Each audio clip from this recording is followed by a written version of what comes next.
پڑھانا کی طرف منسوب، تو انشاءاللہ ایک عظیم منصوبہ اسلامک یونیورسٹی کا ہے، اسی کا حصہ ہے اور اس کو قائم ہوئے جیسے کہ آپ کی علم میں بات ہوگی یہ تیسرا سال ہے۔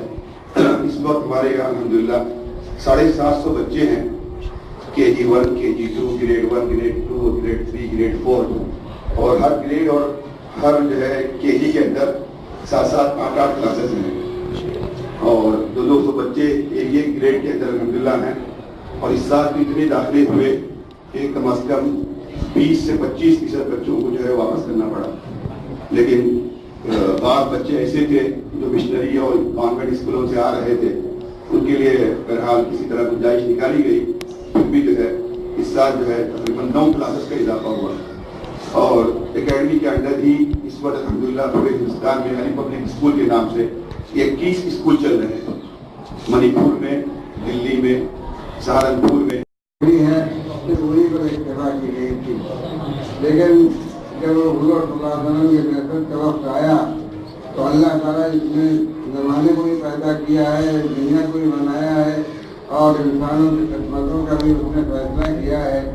اس کی طرف سے اس بات کا اظہار ہوا کہ اب جو دور آ رہا ہے وہ تعلیم کا دور ہے۔ اسی لیے قرآن مجید کی پہلی آیت میں پڑھنے کا تذکرہ ہے اور اس کا توجہ دلائی ہے، اور اللہ تعالیٰ نے علم کی اہمیت کو بتایا ہے۔ تو اللہ تعالیٰ کے کلام میں کوئی چیز زائد نہیں ہے کہ وہی تفصیل یا ادبی طور پر بیان کی گئی ہو، بلکہ ہر چیز کے اندر نصیحت ہے، ہر چیز کے اندر اشارہ ہے اور توجہ دہانی ہے۔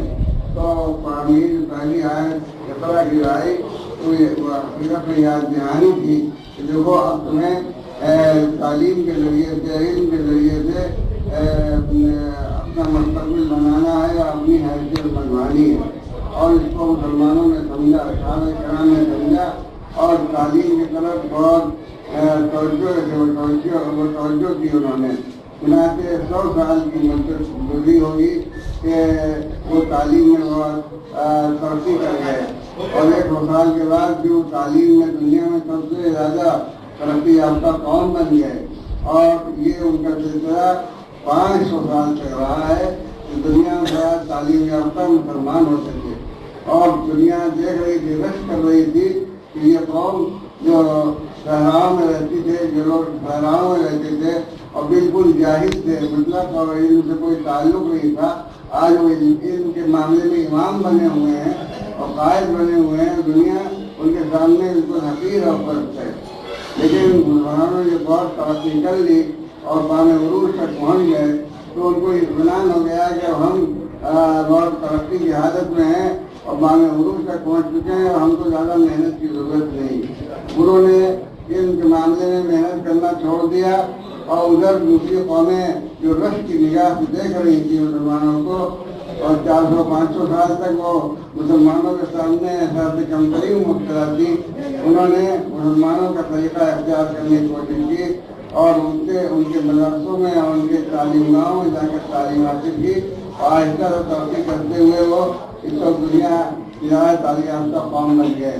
لیکن ان کی تعلیم ساری عمارتی چیزوں میں ہے، اور روحانی باتیں ان کے تعلق آخرت سے ہے، اللہ کی رضا سے ہے، اس کی طرف کوئی توجہ نہیں کی۔ میدان بالکل خالی ہے۔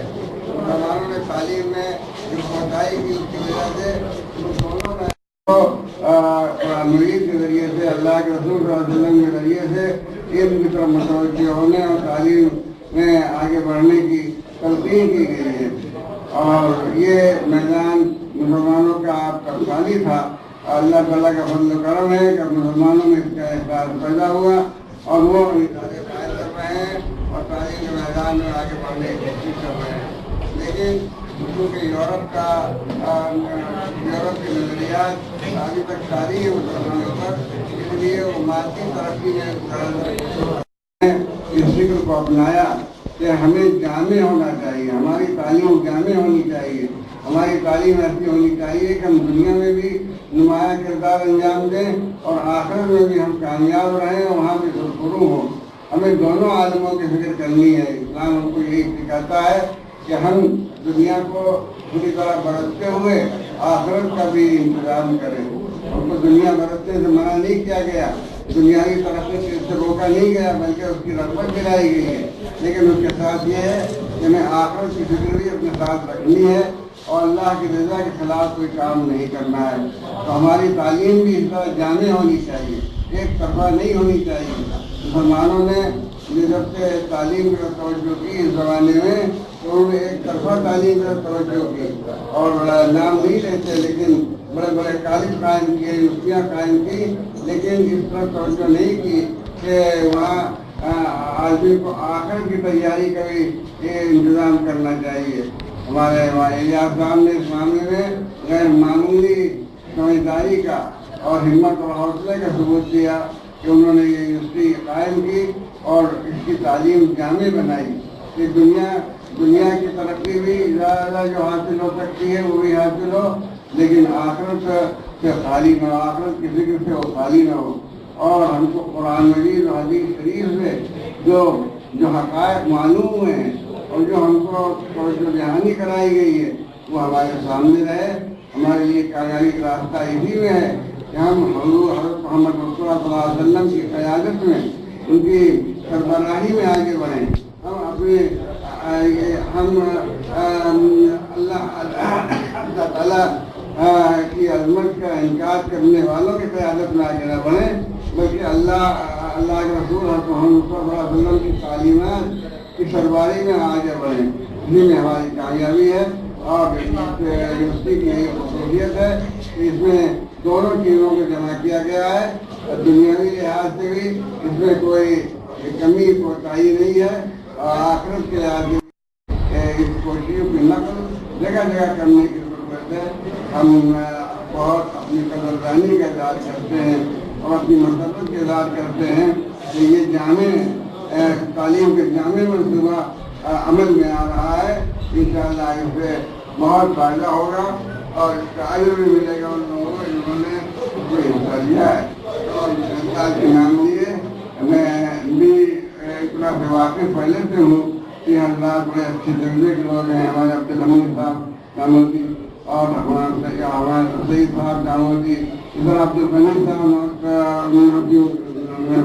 صاحب نے ان حضرات کو ان چیزوں کا احساس تھا، اسی لیے انہوں نے الیاس صاحب کے ساتھ تعاون کیا اور ان لوگوں کے تعاون کا یہ نتیجہ ہے کہ آپ یہ یونیورسٹی کو اس حالت میں دیکھ رہے ہیں کہ دیکھ کر مسرت ہوتی ہے اور بڑی امیدیں قائم ہوتی ہیں۔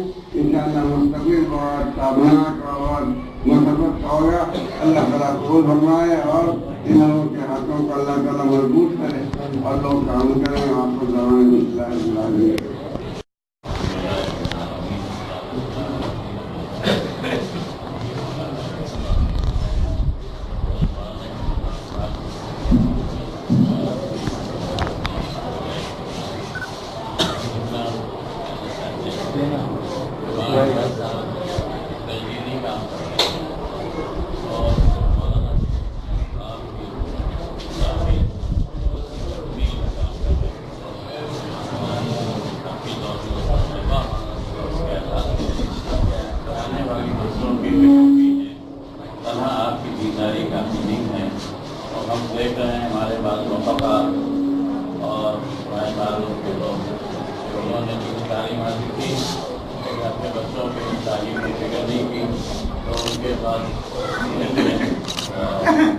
اولاد میں ایسے لوگ پیدا ہوئے دین بیدار ہوئے۔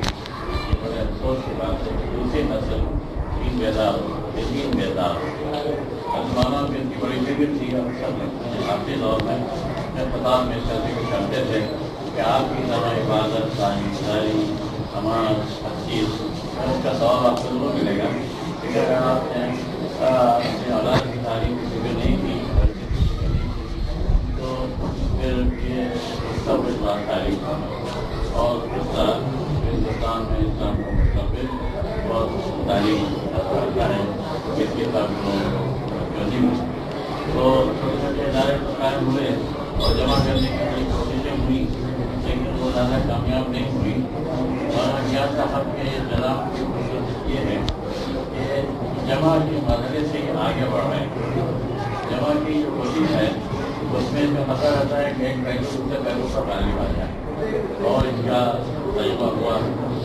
یہ انہوں نے فاصلہ اختیار کیا ہے کہ کچھ عرصے کے بعد ایک متوازی نظام تعلیمی قائم کرنے کے جو مستقل مزاج ہوگا اور اس میں جو مادی نظام تعلیم ہے اس کے قلم و ساتھ سے اثرات سے یہ نظام حاصل ہوگا. یہ بہت خاص بات ہے اس نظام کی. اس میں ہم اس کے اشارے مل رہے ہیں کہ یہ ایک بڑا مستقل مزاج نظام تعلیم ہو جائے گا. جیسا کہ انہوں نے جو لٹریچر دکھایا اس سے اندازہ ہوتا ہے کہ وہ بالکل ایک متوازی نظام قائم کر رہے ہیں. اور یہ اگر کامیاب ہو گیا اور اس کا معیار تعلیم کا معیار اور تربیت کے معیار اعلیٰ ہوا تو لوگ اس کی طرف متوجہ ہوں گے. اگر ہم تاریخ کا مطالعہ کریں تو معلوم ہوتا ہے کہ یورپ کو دنیا کا جو غلبہ حاصل ہوا ہے وہ تعلیمی نظام کے ذریعے سے اور تربیتی نظام کے ذریعے سے ہوا. جیسے کہ وہ دور جو غلبے کا ہے وہ دور اسلامی دنیا میں غفلت کا دور بہت وقت تعلیم کا نظام بھی تھی اور تربیت کا نظام بھی تھی اور اس کی وجہ سے تعلیم نہیں ہوگی تو اقتصادی لحاظ سے بھی کمزوریاں پیدا ہوں گی, بدحالی پیدا ہوگی, سیاسی لحاظ سے بھی بدحالی پیدا ہوگی. تو سیاسی اقتصادی نظام جڑا ہوا ہے تعلیمی نظام. اگر ہمارا اچھا نظام تعلیم ہوگا تو ہم دونوں میدانوں میں انشاءاللہ ترقی کریں گے. دوسری بات جو ہے کہنا چاہتے ہیں کہ یہاں آنے کے بعد یہ اندازہ ہوتا ہے کہ اللہ تعالیٰ کی خاص مدد ان کے ساتھ ہے. وہ مدد کئی شکلوں میں ہوتی ہے, مالی وسائل کی شکل میں, اچھے عوام انصار کی شکل میں. اگر کسی شخص کو اچھے عوام انصار مل جاتے ہیں تو اس کا کام تیزی سے ہوتا ہے. اور اس کی مثال ایسی ہے کہ بعض مثال دی گئی ہے تو شجر کی اس لیے بنیادی مستحکم ہو رہی ہیں اور شاخیں بھی قائم ہو رہی ہیں. اصل و ثابت نفر اور حافظ سما شاخیں بھی قائم ہو رہی ہے کہ مولانا جیسا نے بتایا کہ ہندوستان کے مختلف حصوں میں اور باہر بھی اس کے تجربات کیے جا رہے ہیں. اور تجربہ کرنے کے معنی یہ ہے کہ اس کو مقبولیت حاصل ہو. یہ دلیل ہے مقبولیت کی. یہ بہت خوشگوار بات ہے کہ اس نظام میں وسعت پیدا ہوئی. جب ہم یہاں آگے بڑھ کر وہاں کا ہے کہ اس میں اس نظام میں وسعت پیدا ہوئی اور اس کے عوام میں اضافہ ہوا ہے اور اس نظام کو مقبولیت حاصل ہو رہی ہے اور ہندوستان کے مختلف حصوں میں یہ اس طرح کے ادارے قائم ہو رہے ہیں. تو یہ نظام اگر باقاعدہ پھیل جاتا ہے اور مسلمانوں کو اس کی طرف توجہ ہوتی ہے, خاص طور سے جو ان کے پاس وسائل ہیں تعلیم کے وہ اگر کی طرف متوجہ ہوتے ہیں, اعلیٰ طبقہ متوجہ ہوتا ہے تو اعلیٰ منصب تک پہنچنے کی صلاحیت پیدا ہو جائے گی. اور اس کا ایک خاموش انقلاب, اصلاحی انقلاب صالح معاشرے کے قیام کا یہ بہت بڑا سبب اور اللہ تعالیٰ سے باقاعدہ کے نظام کا منصب پیدا ہو اور اچھے آواز دیتے رہیں اور کام میں وسعت پیدا ہوتے رہیں. وہاں دعوات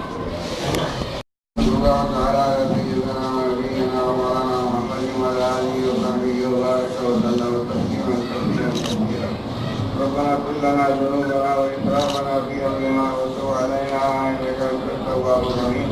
اللهم أحسن عاقبتنا في الأمور كلها وأجرنا من خزي الدنيا وعذاب الآخرة. اللهم إنا نسألك الرضا والجنة ونعوذ بك من سخطك والنار. ربنا آتنا في الدنيا حسنة وفي الآخرة حسنة وقنا عذاب النار. ربنا آتنا من لدنك رحمة وهيئ لنا من أمرنا رشدا. ربنا آتنا من لدنك رحمة وهيئ لنا من أمرنا رشدا. ربنا آتنا من لدنك رحمة وهيئ لنا من أمرنا رشدا. اللهم وفقنا لما تحبه وترضى والآخرة خيرا ورسولا. يا حي يا قيوم برحمتك نستغيث فاصلح لنا شأننا كله ولا تكلنا إلى أنفسنا طرفة عين. ربنا آتنا من لدنك رحمة وهيئ لنا من أمرنا رشدا. مجھے کام آج تیری رضا کے لیے دین کی تقویت کے لیے اور مسلمان امت مسلمہ کو اور ترقی دینے امت مسلمہ کو اور مضبوط امت اور ترقی یافتہ امت جامع حفاظت والی امت بنانے کی جو کوششیں ہو رہی ہیں کہ وہ ان کوششوں کو قبول فرما, ان کے بہتر نتائج پیدا فرما. اور یہ تجربہ جو وہاں الیاس صاحب نے شروع کیا ہے اس لیے وہ کامیاب بنا اور اس کو لوگوں کو اختیار کرنے کی توفیق عطا فرما اور اس کے فائدہ امت مسلمہ کو اور اس سزا کا فائدہ عطا فرما. اس سزا کا فائدہ اس امت کو بڑھنے کے لیے ضروری ہے. اے پروردگار تیری برس کے بغیر کوئی کام ہو نہیں سکتا, تیری توفیق کے بغیر کوئی کام ہو نہیں سکتا. آپ کی مدد و توفیق سے نواز اور ان کی کوششوں کو قبول فرما, ان کے نتائج مقدر فرما. اے پروردگار ان لوگوں کی کوتاہیوں کو معاف فرما اور ان کوتاہیوں کی وجہ سے ہم کو بڑے نتائج سے محدود اور پڑھنے سے بچا. اے پروردگار ہماری ساری دعاؤں کو اپنے بڑے رب سے قبول فرما اور اپنے دوسری مدد اور خلوصی کرم کا معاملہ فرما. صلی اللہ علیہ وسلم محمد وعلی آلہ وصحبہ اجمعین.